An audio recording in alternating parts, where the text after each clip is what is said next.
to notice, wala talaga makita dito na mga yung changes, kumbaga. Same thing, same very old na structure, ano. Merong isang vlog ng isang vlogger and October 2024 wherein 'di ba September yung final na turnover nitong NAIA. Dito sa NAIA Terminal 1 kung saan ito ay under na ng San Miguel ang operation, maintenance at pag-modernize nito. NAIA It's the same thing. Airport. So ito po yung NAIA Terminal 1. Ito yung departure ano na mahigit magantay ko.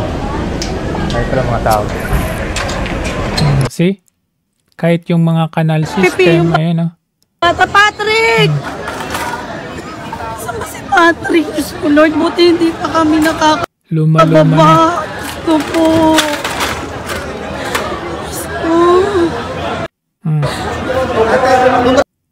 Pati the paint, no? This paint even not new.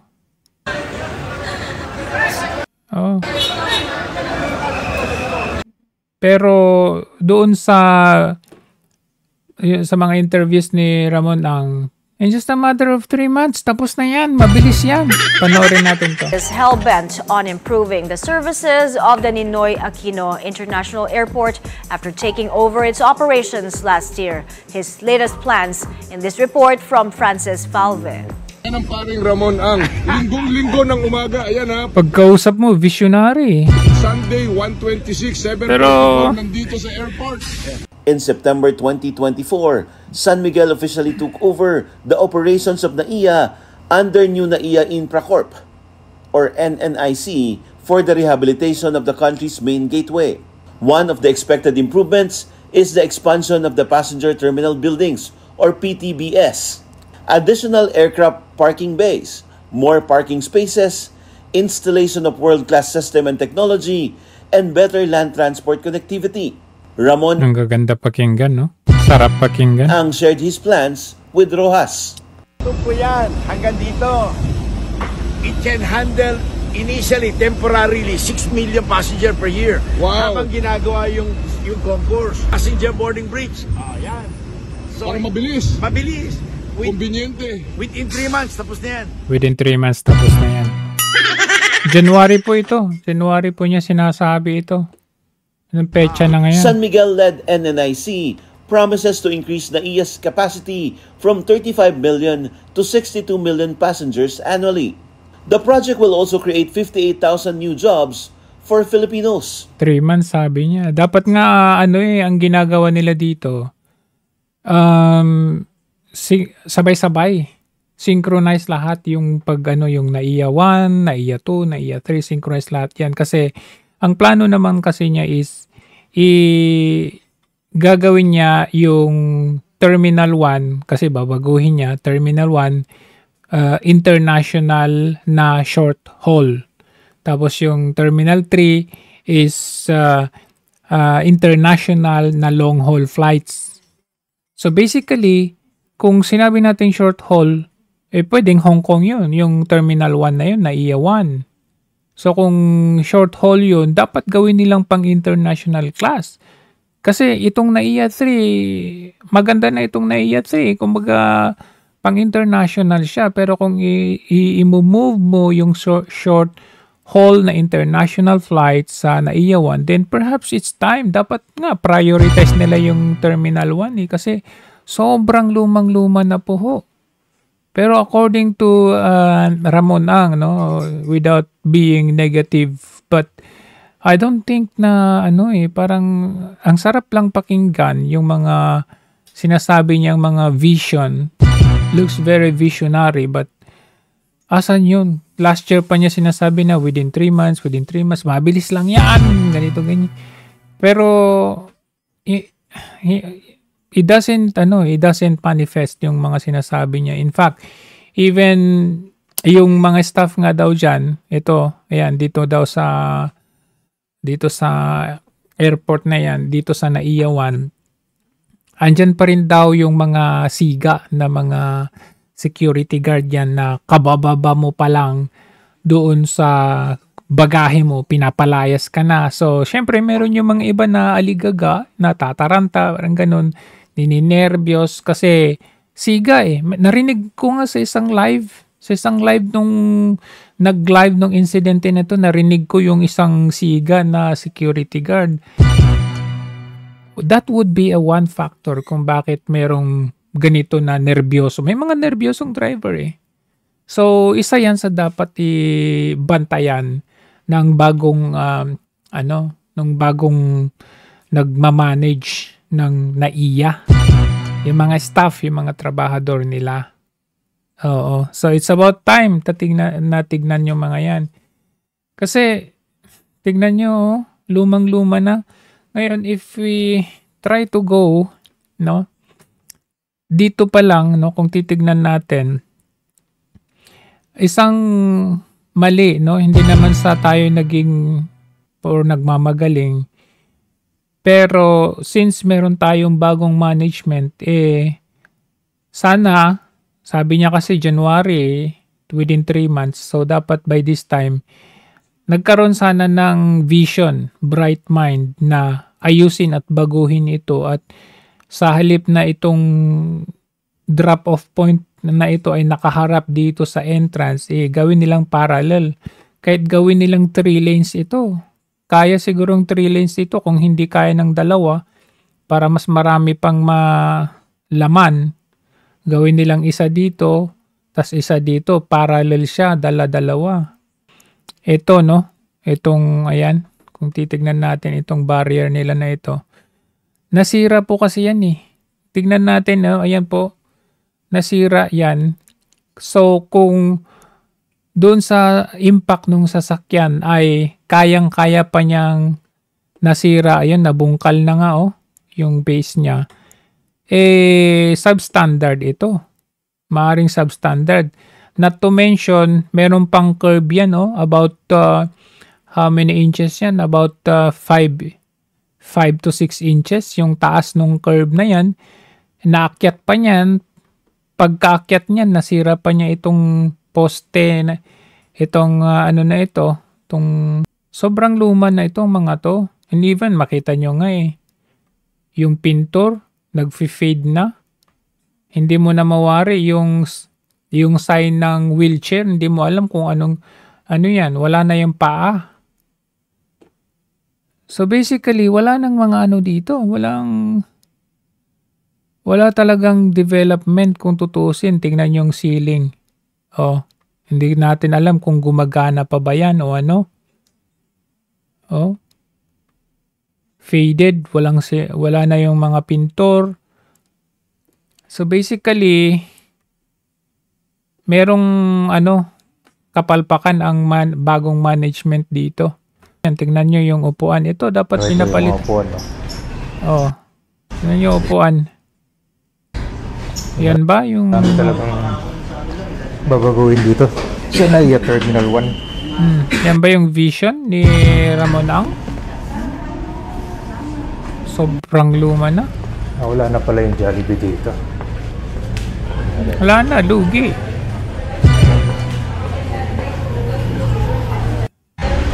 Oh, tingnan nyo, wait. Tingnan nyo. Oh, ano yan? Oh, ano yan? Grabe, hindi mo ba nakita yan na Ramon Ang?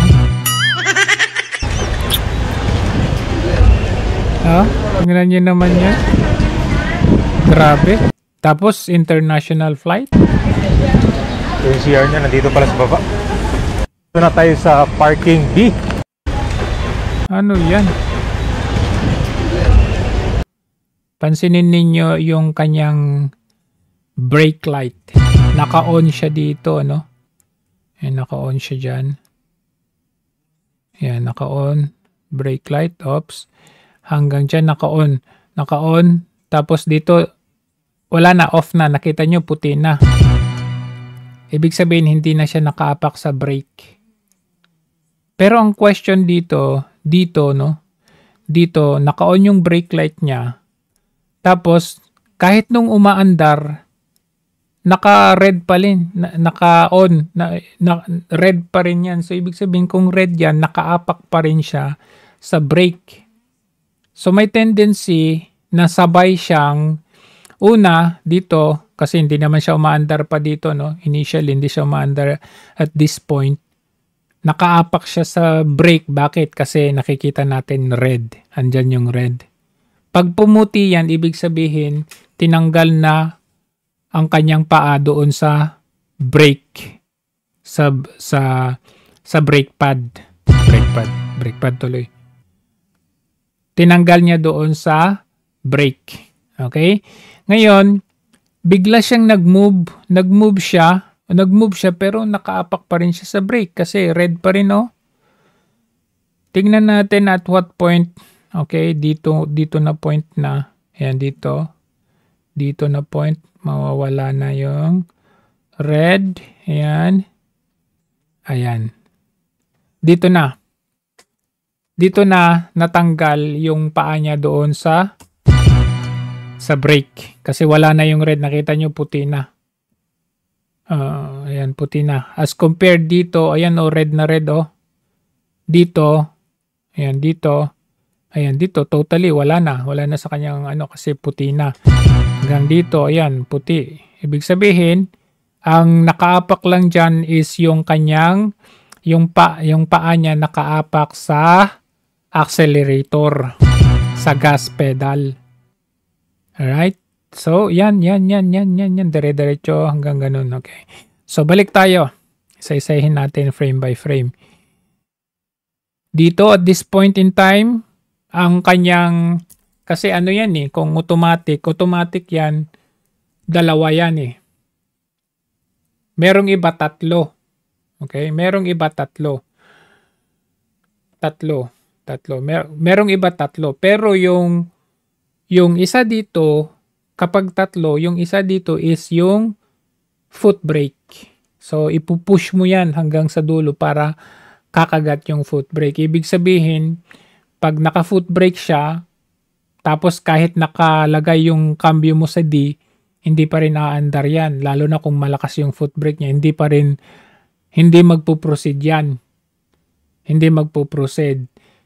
So, kapag ganun ang sitwasyon, naka-foot brake ka, tapos nakalagay sa D yung transmission mo, hindi ka nakaapak sa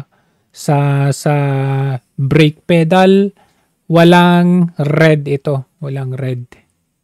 Ibig sabihin, hindi ka nakaapak sa brake. Ngayon, meron naman yung dalawa. Dalawa lang. Brake siya, at saka gas. Pag dalawa yon, ibig sabihin, ang meron sa'yo is handbrake. Right? Hindi foot brake.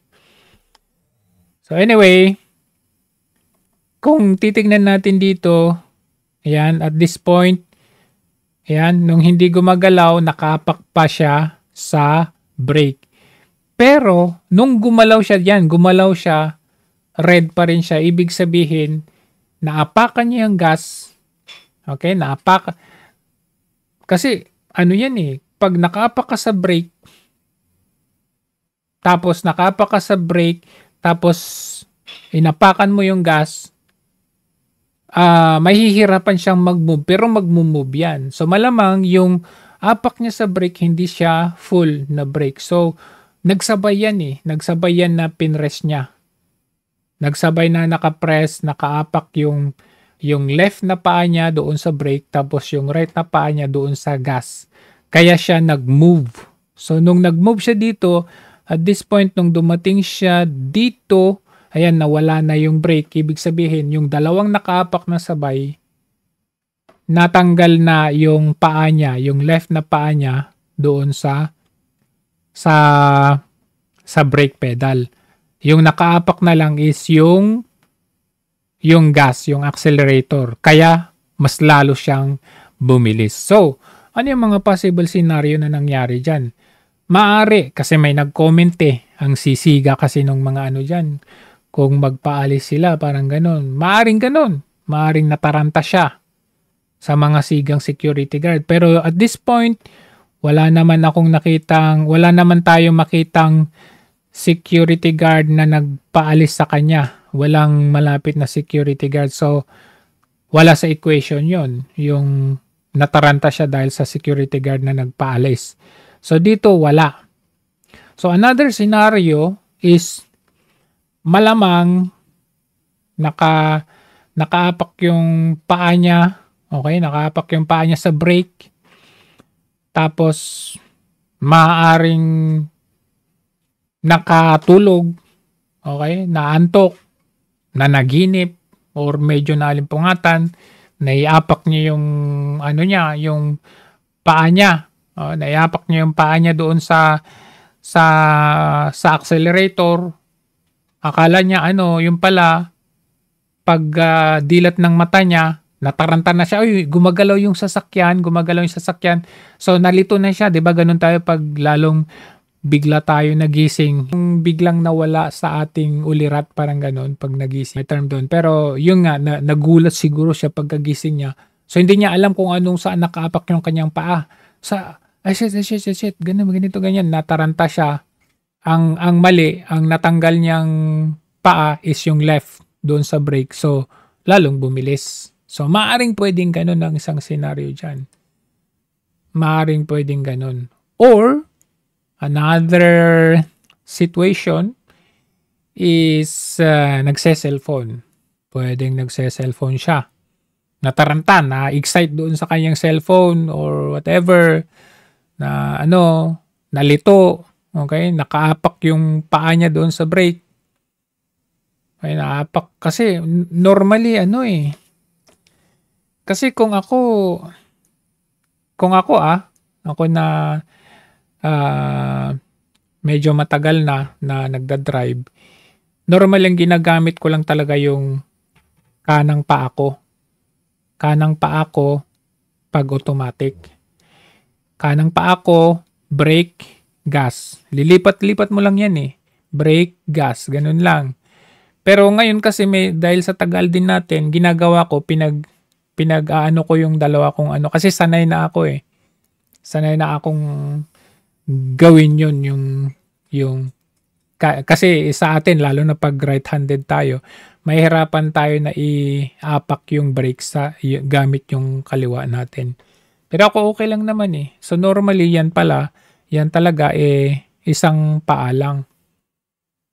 Kaya lang kasi dito, nagtaka ako dito dahil umaandar yung sasakyan na nakikita natin na red siya. Ayan di ba? So, ibig sabihin, sabay. Sabay yun. Either left na paa, tapos right na paa, or ang ginawa niya is, nakaapak siya sa nakaapak yung right foot niya sa brake, tapos sinide niya yung kanyang paa doon sa may gas. Pwedeng ganun yun para magsabay yung dalawa. Maraming possible scenarios na dito nangyari. Alright, so ayan. Ngayon, kung mapunta tayo dito sa banda dito, ayan, dito. Kasi may dito eh, 'di ba? May tao na nag-cross dito. Dala-dala yung cart. By the way, sabi pala nung driver, may iniwasan siyang sasakyan.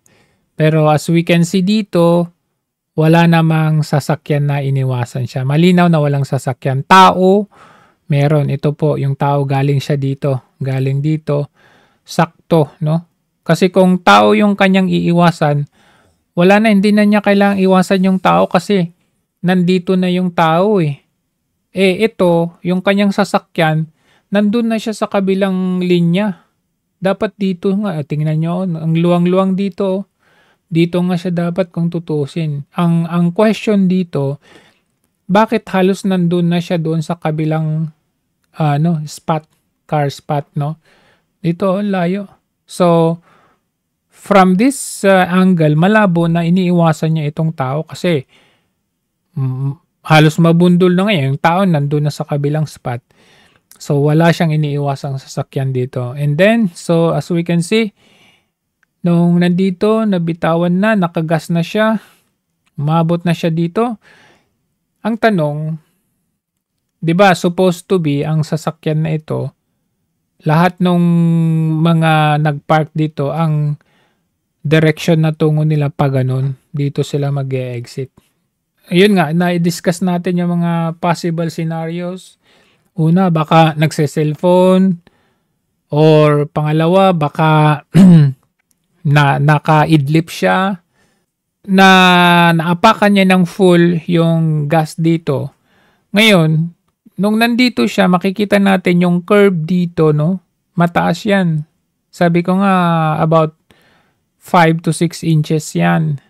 Ayan, 5 to 6 inches. Naakyat niya, at tanggalin natin yung ano. Makikita natin sa angle na to, pasok siya, umakyat, oh. Kung babasin natin dito, siguro nung nalimpungatan na, ano, nakita niya na maraming tao banda rito. Nakita niya medyo may space banda rito. Kaya siguro nagtaka tayo bakit siya lumiko pakaliwa. Nakita niya siguro mas konti ang tao dito sa may left side, kaya siya pumunta ng left side. Ayan, kasi kung dito mas marami siyang dito, maiipit pa yung mga nandito kung tutuusin eh. So, punta siya dito, yan, tapos napatigil. Hanggang dito sa loob, walang brake light eh. Hindi mo makita yung brake light eh. May mga kababayan din natin nagsasabi na sinadya, no? Sinadya.